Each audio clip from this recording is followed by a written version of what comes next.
Remember when your teenager used to tell you everything? Now you're lucky if you even know what they had for lunch. Every closed door, every one-word answer. Every time they'd rather scroll in silence than meet your eyes. It's not just teenage hormones. It's something you might be doing that makes your care feel more like surveillance. And the crazy part is, you probably have no idea you're even doing it. Today, I'm going to expose the 5 invisible habits that are silently killing the connection with your teen. If you're honest with yourself, you're probably guilty of at least 3. But here's what matters. Once you see them, you can stop them. Let's start with a classic, the cleaning secret agent. You tell yourself their room is a disaster zone and you're just doing them a favor, folding some laundry, clearing off the desk. But to a teenager, that room is the only kingdom they own, in a world where they control absolutely nothing. When you go in while they're at school and move that notebook or reorganize that drawer, they don't see a clean room. They see a crime scene. They notice when a paper is shifted 2 inches to the left. They know you weren't just looking for dust bunnies. You were looking for secrets. And what happens next? They start hiding things in places you'd never think to look. The journal moves from the desk drawer to a backpack at a friend's house. Their real feelings get buried so deep you'll never find them. The moment their physical boundary feels invaded, they stop trusting that any space is truly theirs. Then there's digital trespassing. We live in an age where we can track a phone's location down to the square meter. We can read every text. Parents tell me, I'm just worried about their safety. But there's a massive difference between keeping a child safe and invading every single corner of their digital life. When you constantly refresh their location or demand to see their private messages, you're not teaching them online safety. You're teaching them to be world-class sneaks. They start using disappearing message apps. They create fake accounts you don't know about. They learn to communicate in secret codes you wouldn't understand anyway.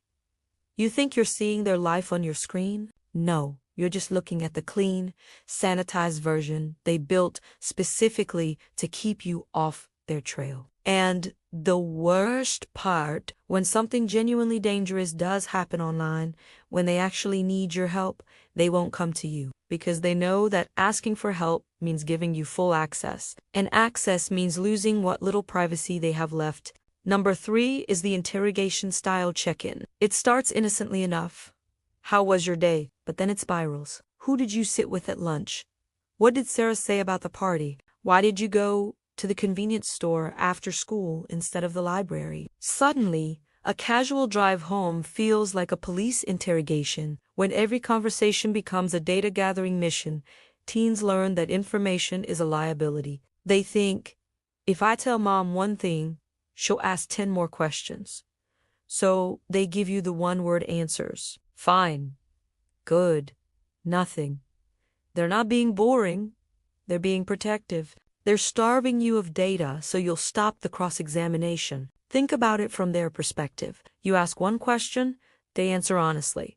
And suddenly you're 3 questions deep into a topic they just mentioned casually. They learn fast.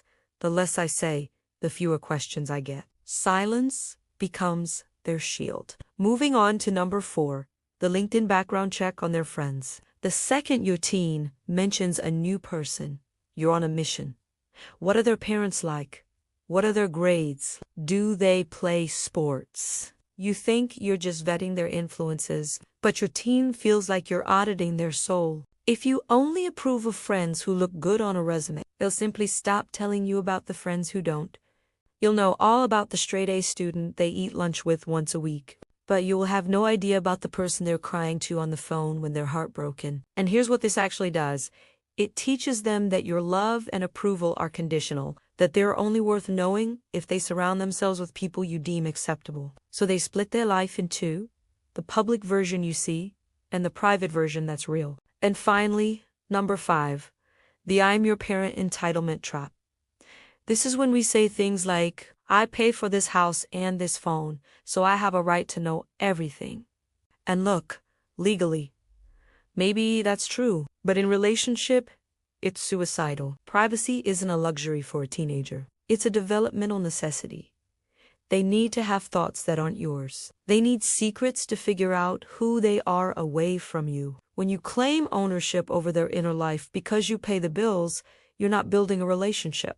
You're managing an asset. And assets don't love you back. They just wait for the contract to expire so they can move out. This one hits different because it's the umbrella over all the other habits. It's the justification we use for everything else. I have a right to go in their room. I have a right to check their phone. I have a right to know who they're with. And technically, as a parent, you do have responsibilities. But there's a huge difference between responsibility and ownership. So what's the real cost of all this surveillance? When a human being, especially a developing one, feels like they're being watched all the time, they stop growing and start performing. Your teen isn't developing their own moral compass because they're too busy navigating yours. They're not learning how to make good choices for themselves. They're only learning how to avoid getting caught. This creates massive internal stress that eventually shows up as either explosive rebellion or total emotional shutdown. You might think the silence is peace,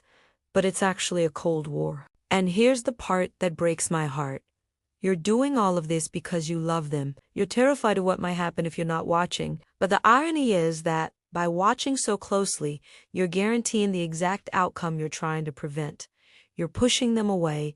So, what do we do instead? The real shift happens when you move from surveillance to connection. And this requires the hardest thing for any parent, letting go of the need to know everything. It's about building a bridge made of vulnerability instead of a wall made of questions. Try the 80-20 rule. 80% of your interactions should have nothing to do with their performance, their chores, or their safety. Talk about the movie you both like. Talk about your own failures and frustrations at work. Show them you're a real person, not just their manager. When you lower your guard, they feel safe enough to lower theirs. This means sitting with the discomfort of not knowing everything. It means accepting that they're going to make mistakes, and that's actually how they learn. Your job isn't to prevent every bad choice. Your job is to be the person they can come to after they make one. Here's a practical starting point, the 3-second rule. When you knock on their bedroom door, count to 3. If they don't say, "Come in," walk away. For a parent used to total access, this feels impossible.